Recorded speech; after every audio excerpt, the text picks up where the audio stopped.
কটনত পঢ়া আজি মোৰ বহু বছৰেই হ'ল। এইকেইটা বছৰত মই এজন বিশেষ ব্যক্তি লগ পাইছোঁ কটনত। এই ব্যক্তিজনক আজি আপোনালোকৰ লগত চিনাকি কৰাই দিওঁ বলক।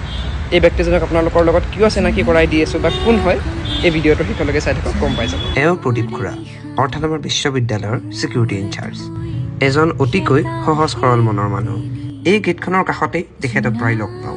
প্ৰায়ভাগ ছাত্ৰ ছাত্ৰীয়ে আহোঁতে বা যাওঁতে তেওঁক এষাৰ মাত লগাই যায়। তেওঁ হাঁহি মুখে সকলোকে মাত দিয়ে। প্ৰথমখন আহি পেলাই মোৰ এটাই ভাল লাগে, গোটেই ল'ৰা ছোৱালীখিনি পাওঁ যে নিজৰ ল'ৰা ছোৱালী মানে যদিও এই থৈ আহিছোঁ, ইয়াতে মানে এই ল'ৰা ছোৱালীখিনি মোৰ নিজৰ নিচিনা লাগে আৰু চবেই মোক মাত বোলো কৰে আৰু সেইমতে মানে সিহঁতৰ লগত মানে ধেমালি ধেমালি কৰোঁ মই।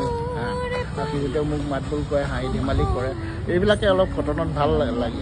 এক সহজ সৰল মনৰ অধিকাৰী প্ৰদীপ খুৰাৰ এনেবোৰ কথাৰ কাৰণেই হয়তো বিশ্ববিদ্যালয়ৰ কোনো বন্ধুবৰ্গ বা প্ৰফেচাৰতকৈও তেখেত আমাৰ বহুত আপোন। যিজন মানুহে ভাল দিন, বেয়া দিন, বতাহ, বৰষুণ সকলো সময়তে আমাৰ বিশ্ববিদ্যালয়খন চোৱা চিতা কৰে, তেখেতক যেন ভগৱানে মংগল কৰে আৰু দীৰ্ঘায়ু কৰে।